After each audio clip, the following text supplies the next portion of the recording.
Se você é pai ou mãe, provavelmente já falou aquela famosa frase: "Eu não quero você andando com essa pessoa, ela não é boa companhia para você." Pode não ter sido exatamente dessa forma, mas muitos filhos já foram abordados com esse assunto. O que sempre fiquei questionando na minha cabeça é: será que, como pais, nós tiramos a responsabilidade das atitudes dos nossos filhos e procuramos por um culpado? Afinal, quem nos garante que não são eles as más companhias? Olá pessoal, meu nome é Abia Beatriz, seja muito bem-vindo ao meu canal.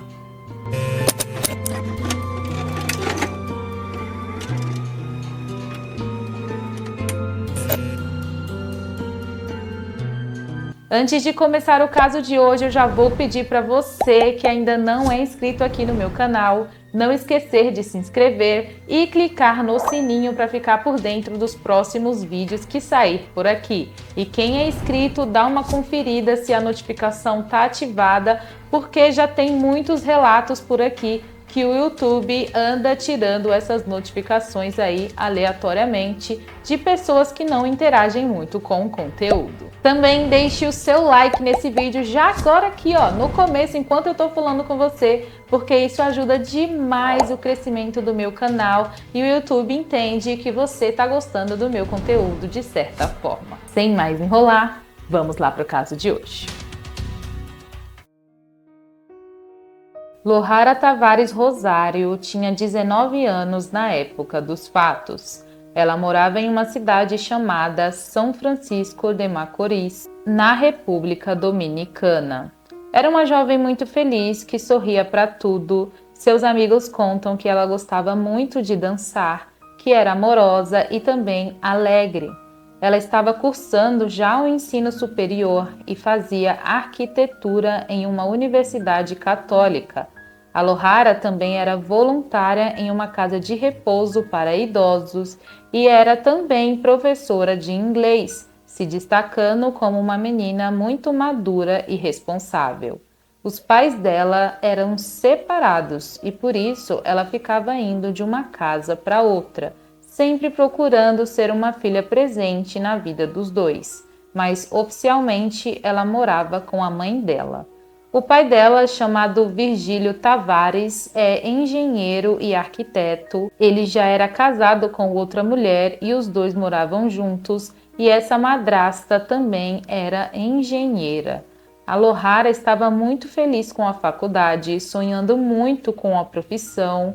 Ela tinha o privilégio de ter um pai que era da área e que com certeza também estava junto com ela, muito animado para sua formação em um futuro breve. No dia 5 de novembro de 2009, tudo tinha sido comum como todos os outros dias. A Lohara foi trabalhar e também foi para a faculdade, chegando em casa mais tarde. Quando era em torno das 6:30 da tarde, ela decidiu que ia visitar o seu pai e ia fazer isso a pé mesmo, porque a casa dele ficava muito próxima de onde a sua mãe morava com ela. Então, ela sai de casa e vai em direção à casa do pai.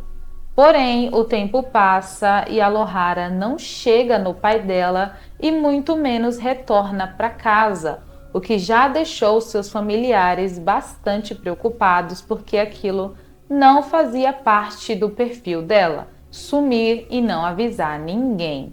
Bom, mesmo assim, eles decidem esperar mais um pouquinho, mas pouquíssimo tempo depois, quando ela realmente não dá sinais de onde está, eles decidem ir até a delegacia e abrir um boletim de ocorrência de desaparecimento. E mesmo com a polícia já envolvida no caso, os familiares não conseguem simplesmente voltar para casa e começam a procurar por ela ali nos bairros próximos. Nesse mesmo dia, a Lohara não é encontrada e assim que o dia 6 chega, eles já saem, já começam a procurar por ela novamente.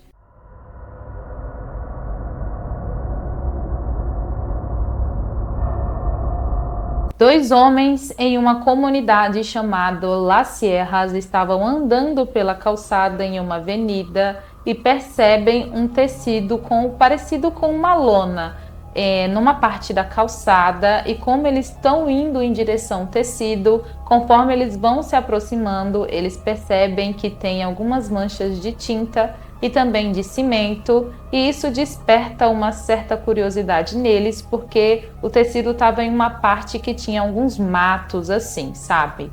E aí esses dois homens levantam esse tecido para ver o que esse pano estava escondendo ali debaixo.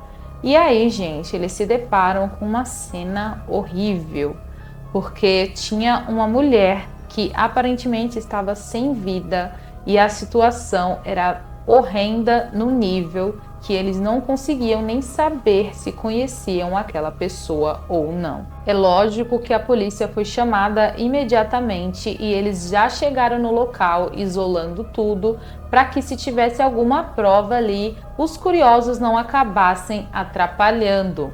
Os policiais logo percebem que bem próximo a esse corpo tinha alguns documentos que provavelmente teria caído de algum lugar. Quando eles verificaram, eles perceberam que pertenciam a uma mulher chamada Maria Teresa, e nesse primeiro momento a polícia achou que aquele corpo então pertencia à dona daqueles documentos. Porém, em uma breve pesquisa, eles descobriram que apenas alguns dias atrás essa mulher tinha aberto um boletim de ocorrência porque ela tinha sido assaltada e o ladrão tinha levado seus pertences, inclusive esses documentos encontrados pela polícia.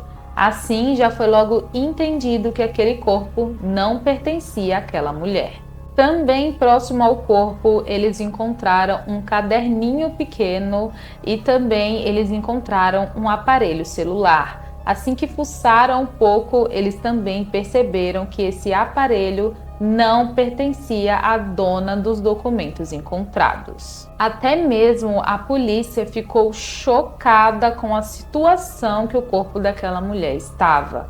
Pouco tempo depois, o corpo foi levado até a perícia e o médico legista conseguiu detectar que aquela mulher tinha sofrido uma horrível quando ela ainda estava em vida. Ela teve todos os ossos do seu crânio quebrados devido a golpes por algum objeto na região da sua cabeça. Ela também tinha diversos cortes na região do pescoço e espalhado pelo seu tronco, que foi causado por um objeto cortante pequeno. Ela também, gente, tinha queimaduras espalhadas pelo braço, pelo tronco. Então, deixando claro que ela realmente sofreu muito ainda em vida. Porém, essa mulher, ela não chegou a falecer devido a esses momentos horríveis. Ela somente entrou em óbito quando foi utilizado o seu próprio cadarço do tênis e um pedaço de tecido para enrolar em volta do seu pescoço e acabar tirando a vida dela através da asfixia. Logo, aquele crime foi associado com o desaparecimento de uma jovem local chamada Lohara. Assim, a sua família foi chamada e agora foi realmente constatado que se tratava da jovem de apenas 19 anos de idade. Ninguém conseguia entender o que poderia ter acontecido para uma pessoa tão amável como aquela ter sofrido de forma tão cruel. Nem amigos, nem familiares e nem mesmo quem conhecia ela de vista conseguia compreender tudo aquilo.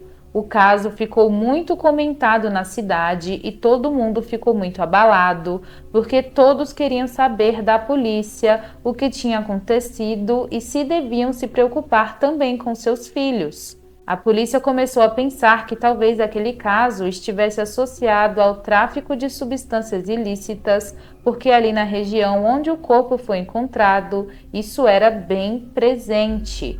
Mas depois de conseguir desbloquear o celular encontrado no local, eles viram que realmente a Lohara não tinha nenhum problema com ninguém e muito menos era envolvida com coisas erradas, já que foi descoberto que o aparelho celular pertencia a ela. Eles também viram que ela estava trocando algumas mensagens com 2 rapazes da faculdade no dia em que desapareceu e que um deles chegou a ligar 15 vezes no celular dela. Logo, eles foram identificados e chamados para um depoimento e em seguida foram presos como suspeitos daquele crime. Porém, outras 20 pessoas também foram presas e todos eram amigos ou colegas da faculdade dela. Durante os interrogatórios, todos foram questionados com a seguinte pergunta: quem eles achavam que poderia fazer algum mal contra Lohara? E todos responderam o mesmo nome: Maria Madalena Marissan Flores, uma mulher conhecida como uma empresária muito bem-sucedida que vivia ali na cidade, com uma quantidade bem considerável de poder aquisitivo, e inclusive ela morava muito próximo de onde o corpo da Lohara tinha sido encontrado. Gente, a Maria Magdalena odiava a Lohara. Ela começou a falar para muitas pessoas que depois que a sua filha começou essa amizade com a Lohara, ela mudou da água para o vinho, se tornando uma garota irresponsável que faltava à faculdade, que chegava em casa tarde da noite e que também estava consumindo bastante bebidas alcoólicas. E a Magdalena cismou que aquilo tudo era culpa da amizade tão forte que ela tinha com a Lohara. Para piorar mais ainda as coisas, a filha dela começou a namorar com um rapaz e mais uma vez a Magdalena colocou a culpa desse relacionamento, o qual ela não aprovava, também na Lohara. Uma certa vez ela estava procurando pela filha dela ali na cidade e pelo namorado também, e chegou a encontrar com a Lohara e ela desferiu algumas palavras de ameaças, dizendo em alto e bom som que se não encontrasse o namorado da filha, quem iria morrer no lugar dele seria ela. Porém, as duas jovens continuaram com a sua amizade bem firme e a Magdalena achou que não tinha opção a não ser pegar o celular e o computador da sua filha, proibindo ela de entrar em contato tanto com o namorado quanto com a sua melhor amiga. E também ela era vigiada 24 horas sem poder sair de casa e literalmente ter contato com outras pessoas. E mais uma vez, a Magdalena encontrou a Lohara em uma farmácia e a Lohara estava com uma outra amiga dela e dessa vez a Magdalena ameaçou ela tão sério que agora sim a Lohara ficou assustada e o seu comportamento passou a mudar bastante, porque ela começou a ficar com medo de ficar muito tempo sozinha, também começou a sentir medo de andar na rua sozinha e começou a também chorar pelos cantos da casa, deixando seus familiares e amigos bastante preocupados. As pessoas da cidade descobriram essa suspeita da polícia e logo eles ficaram bastante revoltados e queriam que eles tomassem uma decisão. Então eles foram às ruas e fizeram manifestações pacíficas, colocando muita pressão em cima da polícia, que se viu sem opção porque não tinha como eles prender essa mulher, porque literalmente não tinha prova nenhuma, gente, que ligasse ela ao crime. Então os policiais não tinham muito o que fazer, a não ser conversar com ela ali para tentar entender essa desavença, mas sem prender ela em nenhum momento.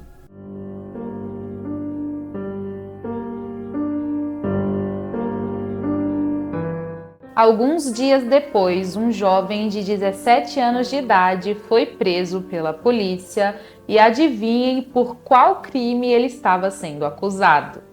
Ele tinha sido responsável por roubar os documentos daquela mulher chamada Maria Teresa, documentos ao qual foram encontrados próximos ao corpo da Lohara. Então, lógico que os policiais entenderam que se aqueles documentos estavam ali e quem estava com ele era esse jovem, provavelmente ele sabia o que tinha acontecido. Ele foi então levado até a delegacia, onde foi iniciado o interrogatório com ele. Porém, ele negava firmemente e dizia que não tinha qualquer envolvimento com aquele crime bárbaro. Porém, a gente sabe que a polícia sabe muito bem como entrar na mente de um indivíduo desse, e é exatamente o que eles fazem, e pouco tempo depois o rapaz começa a contar tudo. Ele confessa então que tinha sido responsável por sequestrar a Lohara, mas que só tinha feito isso porque tinha sido contratado por uma mulher. Ele conta que em um belo dia, quando estava vivendo a sua vida normalmente, uma mulher entrou em contato com ele por telefone e pediu para ele executar um crime para ela, a qual ela pagaria cerca de 2 milhões de pesos, que convertido para o real dá 607 mil reais. É claro que ele topou imediatamente e os dois marcaram de se encontrar pessoalmente. Então, eles se encontram pessoalmente e ele entra dentro do carro dela para eles acertarem as coisas. Nessa hora, ele disse que percebeu que se tratava da Maria Magdalena. Justamente por ser uma pessoa muito bem-sucedida, ela era bastante conhecida. Bom, ele fala que ela combinou tudo com ele lá no carro e depois ela acabou mostrando uma foto da garota que ele deveria fazer tudo aquilo. E imediatamente, quando ele vê a foto, ele reconhece que era Lohara, porque ele conhecia ela ali do bairro, inclusive já tinha visto ela passar na rua diversas vezes. O acordo final, então, foi que o valor só seria pago depois que o serviço fosse executado.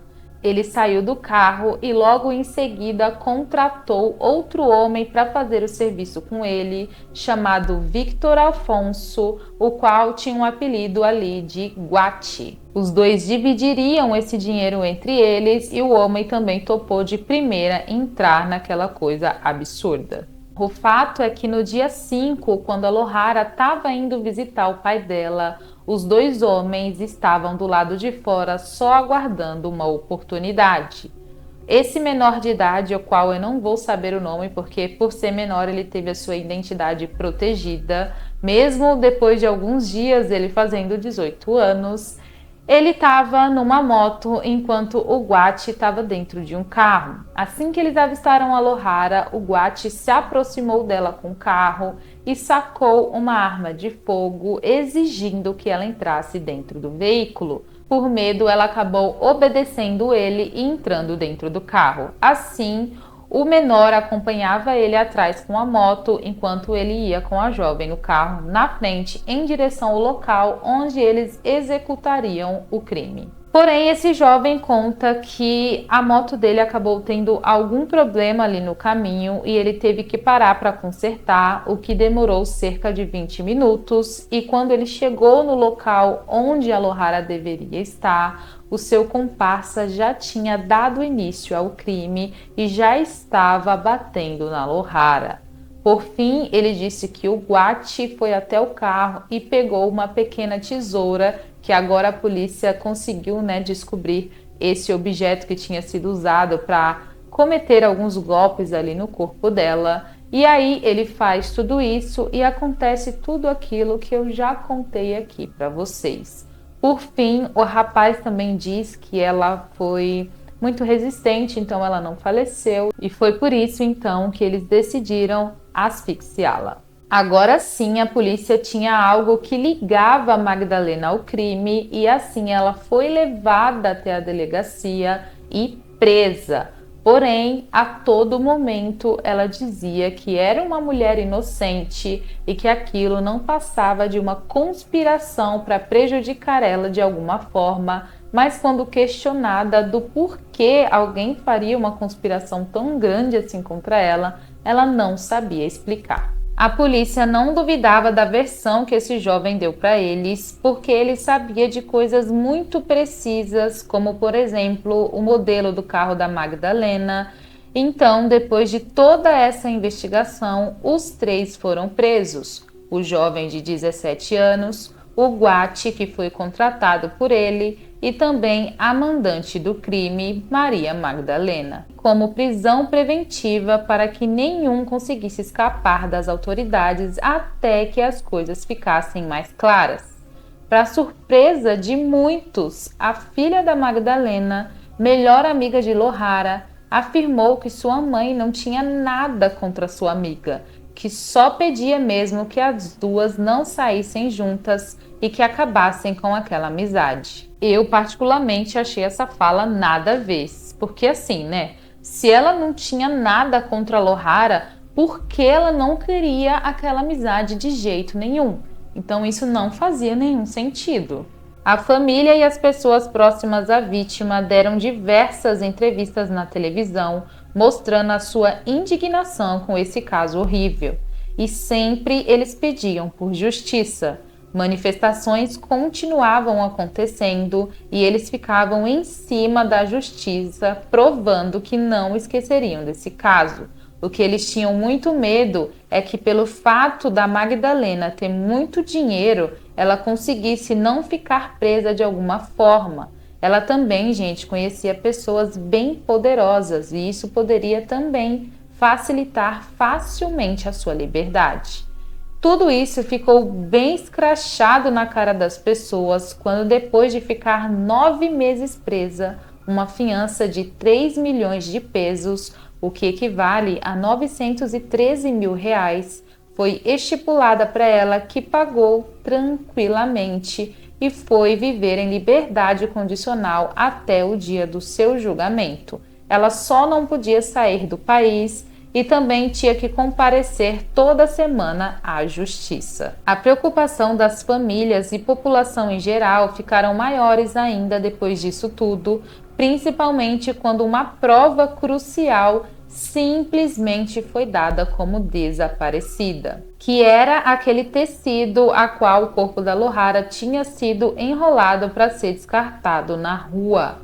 E só para deixar bem claro para vocês, até hoje isso nunca foi encontrado. As pessoas foram às ruas mais uma vez exigindo a justiça. As autoridades estavam sendo muito pressionadas e as pessoas deixavam bem claro, mais uma vez, que não iriam esquecer do caso. Nesse meio tempo, a Magdalena deu uma entrevista na TV onde ela afirmava sua inocência e dizia que nunca tinha sido sequer mal educada com a Lohara. Ela só não queria aquela amizade com a sua filha. Ela foi questionada mais uma vez porque alguém iria acusá-la sim a troco de nada, e a resposta sempre era a mesma, que ela não sabia dizer o porquê. Eu nunca andava com pistola, com nenhuma arma, nunca na vida. Creo que muchos que puedan estar viendo la entrevista van a preguntarse, pero todos se confabularon para mentir contra la señora Marizán. ¿Por qué? Diario me pregunto, diario, eso es cierto, diario me lo he preguntado. E todavía no le he encontrado la respuesta. Em novembro de 2010, exatos um ano após o crime, o julgamento teve início. Victor Afonso Vasques, conhecido como Guati, foi condenado a 30 anos de prisão. Já o menor de idade foi absolvido e liberado, pois a justiça julgou que ele tinha sido influenciado pelos maiores de idade. Maria Magdalena Marizan Flores finalmente foi condenada, porém a somente 20 anos de prisão, e ela também foi condenada a pagar uma indenização aos pais da vítima no valor de 5 milhões de pesos, que equivalem a 1.521.000 e alguns quebrados de reais. No momento da sentença, todos comemoraram bastante, houveram muitos gritos e emoção marcando aquele julgamento.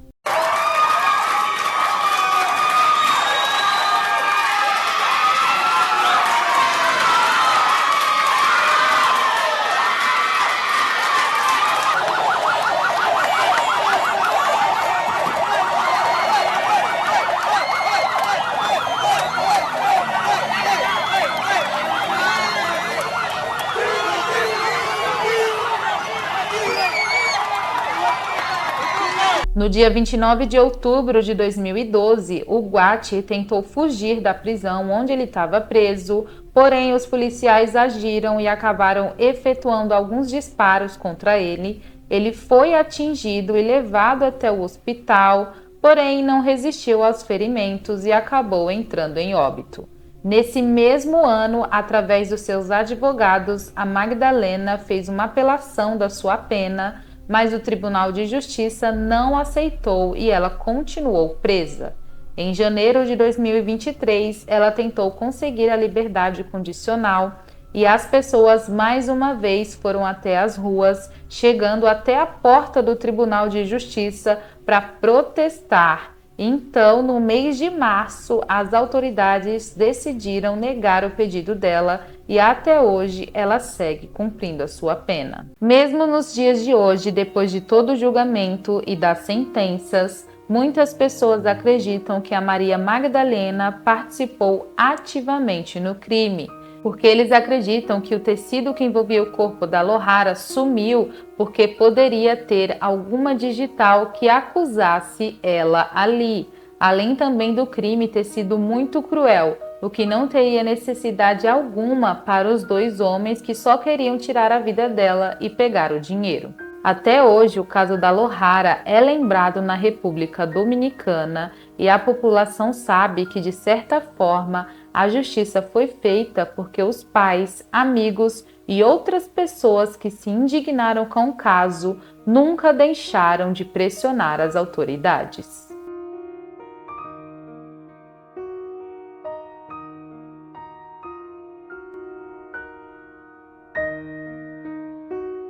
Bom, pessoal, esse foi o caso de hoje. Escreve aí nos comentários qual a sua opinião sobre esse caso absurdo. Vocês acharam justo o rapaz que tinha 17 anos de idade ser considerado inocente e manipulado pelos outros dois adultos? Escreve aí que eu tô curiosa para saber a sua opinião. Até o próximo vídeo, um beijão e tchau, tchau!